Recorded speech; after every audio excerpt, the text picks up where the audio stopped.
अस्सलाम वालेकुम। आज आपके साथ शेयर की जा रही है कढ़ी चावल या कढ़ी खिचड़ी की रेसिपी। गर्मियों के हवाले से ये रेसिपी है तो इंशाल्लाह ज़रूर पसंद आएगी। बहुत कम इंग्रेडिएंट के साथ तैयार की गई है ये रेसिपी, ज़रूर देखिएगा और मुझे कमेंट्स में ज़रूर बताइएगा ये रेसिपी आपको कैसी लगी। तो चलिए बढ़ते हैं बिना टाइम वेस्ट किए। अच्छा हाँ, इससे पहले कि हम आगे बढ़ें, मैंने एक रेसिपी कढ़ी की पहले भी शेयर की है जो कि है सर्दियों के हवाले से, क्योंकि गर्मियों में जब कढ़ी बनती है तो बंदे को लगता है कि ये बहुत ठंडी होगी, कूल होगी, लेकिन सर्दियों में अक्सर लोग अवॉइड करते हैं कि दही है हम कैसे खाएं, फ्लू हो जाएगा ये। तो उसके हवाले से जो रेसिपी वो ज़रूर देखेगा, आई बटन में उसका लिंक शेयर कर दिया जाएगा। तो चलिए बढ़ते हैं। इससे पहले हम आगे बढ़ें, आप मेरे चैनल को सब्सक्राइब कर लीजिए, बेल आइकन ज़रूर प्रेस कीजिएगा, लाइक का बटन ज़रूर हिट कीजिएगा। तो चलिए देखते हैं। अस्सलाम वालेकुम, welcome to cooking with Anila. आप सब कैसे हैं? उम्मीद करती हूँ आप सब ठीक होंगे, खैरियत से होंगे। तो चलिए रेसिपी की तरफ बढ़ते हैं। बिस्मिल्लाहिर्रहमानिर्रहीम के साथ शुरू करते हैं। पहले मैंने ये दही लिया था और इसके साथ ये बटर मिल्क यानी कि दही का पानी है, इसे हम एक साइड पर रख देंगे। दही की तरफ आ जाते हैं। ये 1 kg के करीब मैंने दही लिया था और एक दिन पहले लेके रखें ताकि दही अच्छे से थोड़ा खट्टा हो जाए। इसके बाद इसे अच्छे से विस्क कर लेंगे ताकि इसमें जो दाना हो, बलाई हो या जो भी हो वो अच्छे से मिक्स हो जाए। इसके साथ अब इसमें हम शामिल कर देंगे ये ग्रीन चिली, मेरे पास ज़्यादा तेज़ वाली नहीं थी, थोड़ी मैंने ज़्यादा डाली है।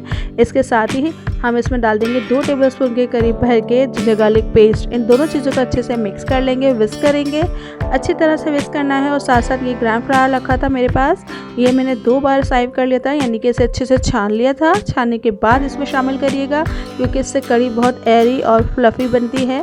ये तमाम चीज़ें डालने के बाद अच्छे से मिक्स कर लें, कहीं बेसन की कोई गुठली या लम्स ना रह जाए। इसमें हम शामिल करेंगे टर्मरिक पाउडर यानी कि 1 टेबलस्पून हल्दी, ½ टीस्पून या 1 टीस्पून के करीब रेड चिली पाउडर या कश्मीरी चिली पाउडर भी आप शामिल कर सकते हैं। ये हल्दी और लाल मिर्च जब दोनों मिक्स होते हैं तो उसका कलर बहुत अच्छा आता है। अभी तो ये आपको वाइट लग रही है, लेकिन जब ये कुक होगी तो इसका कलर खुद ब खुद चेंज हो जाएगा। और ये दही का पानी है। पहले अभी मैंने वेसल को अपना फ्लेम पर नहीं रखा है, ये ऐसे ही रखा है। पहले हमने ये बैटर जो तैयार किया था वो इसमें शामिल कर देंगे। इसके बाद जो दही का पानी था वो इसमें शामिल करेंगे और अच्छे से मिक्स करेंगे। और इसके बाद भी मैंने इसमें 1 से 1.5 लीटर पानी और शामिल किया था ताकि ये जब पकेगी तो इसका टेस्ट और ज़्यादा दुबाला हो जाए। 1.5 से 2 घंटे इसे कम से कम पकने ज़रूर रखिएगा। अब मैंने इसे चूल्हे पर रख दिया है, फ्लेम हाई रखा है। इसके बाद इसमें मैंने बटर चिली शामिल कर दी है 8 से 10 अदद। आप अपने टेस्ट के हिसाब से मिर्चें कम ज़्यादा कर सकते हैं। इसे स्टर करते रहिएगा उस वक्त तक जब तक ये बॉईल ना आ जाए। और देखें जैसे जैसे ये कुक होती जाएगी इसका कलर थोड़ा सा चेंज होना शुरू हो गया है और ये येलो शेड के ऊपर आ चुकी है। थोड़ा और चेंज होगा इसका कलर। देखें ये प्रॉपरली अब बिल्कुल चेंज हो गया है, येलो हो चुका है इस तरह से। लिहाजा आप हल्दी जो है अपने हिसाब से जितनी शामिल करते हैं उतनी रखिएगा। कुक होने के बाद हल्दी का कलर खुद ब खुद आ जाएगा। अब जैसे ये बॉईल आ चुका था, फ्लेम मैंने मीडियम लो कर दिया था और इसे कवर करके पकने देंगे और आ जाएंगे हम अपने पकौड़ों की तरफ। जो पंजाब में जो कढ़ी बनती है ना उसमें अमूमन आलू शामिल किए जाते हैं, आलू के पकौड़े शामिल किए जाते हैं। तो लिहाजा मैं सिंपल वाले बना रही हूँ जिसमें मैंने हल्दी, नमक, कुटी हुई लाल मिर्चें, धनिया, ज़ीरा भुना हुआ कुटा हुआ और साथ साथ ये अजवाइन भी जो मैंने शामिल की है वो, ये तमाम चीज़ें इसमें शामिल कर देंगे। और हाँ, साथ साथ मैंने इसमें 1 टेबलस्पून ज़ीरा और अलहदा से शामिल किया है, साबित भुना हुआ, इसे कूट कर नहीं डाला। इसके साथ मैंने 3 से 4 अदद हरी मिर्चें बारीक कटी हुई, 1 मीडियम साइज़ का अनियन, धनिया, ज़ीरा, हैंडफुल धनिया और पुदीना, हैंडफुल बंच लिया था मैंने, वो इसमें शामिल कर दिया है। अब इसे अच्छे से मिक्स करेंगे और इसे विस्क करके थोड़ी देर रेस्ट के लिए रख देंगे जब तक कि कढ़ी की तरफ आ जाते हैं। ये देखें कढ़ी हमारी पकने के बाद हाफ़ हो चुकी है, वरना वेसल पूरा फुल था, भरा हुआ था। अब ये बिल्कुल हाफ़ हो चुका है, इसका मतलब कढ़ी हमारी अभी तैयार हो गई है। बहुत ही ज़्यादा फ्लफ़ी और एयरी बनी है। इसमें पानी की तरह जो जायका होता है ना कढ़ी का टेक्सचर, वो बिल्कुल भी नहीं है। अब ऑयल गर्म करने के बाद हम इसमें ये पकौड़े जो है वो तल लेंगे, फ्राई कर लेंगे, गोल्डन ब्राउन कलर आने तक इसे फ्राई करना है। ये चीज़ तो सभी को आती है बनानी, जो नए बनाने वाले हैं वो मेरी रमज़ान स्पेशल रेसिपीज़ में ये चीज़ें देख सकते हैं। तो लिहाजा ये देखें अच्छे से गोल्डन ब्राउन हो चुके हैं। अब इसे हम बिल्कुल ऑयल से अलग कर लेते हैं। ऑयल से अलग करने के बाद ये कढ़ी हमारी तैयार थी, इसमें हमने ये शामिल कर दिए हैं। अच्छा, जो कढ़ी के साथ कौन कौन लोग हैं जो राइस सर्व करते हैं? हमारे घर में बचपन से हमने देखा है, हमारी दादी या नानी जो भी ये रेसिपी बनाती थी इसके साथ राइस की बजाय खिचड़ी, मसूर की दाल की जो खिचड़ी बनती है वो सर्व की जाती थी।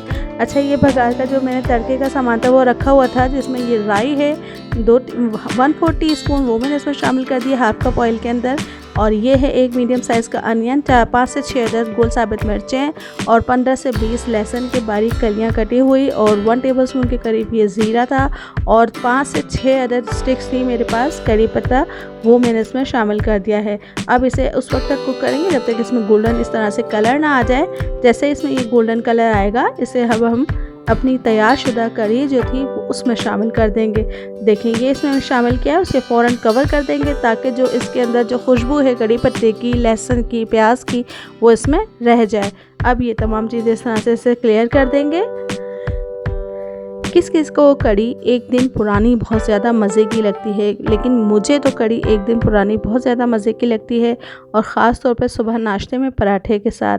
तो लिहाजा आप लोग ज़रूर बताइएगा कि आप लोगों को कड़ी कैसे पसंद आती है, किस तरह खाते हैं, आपके घरों में कड़ी कैसे बनाई जाती है और क्या क्या चीज़ों के साथ सर्व किया जाता है।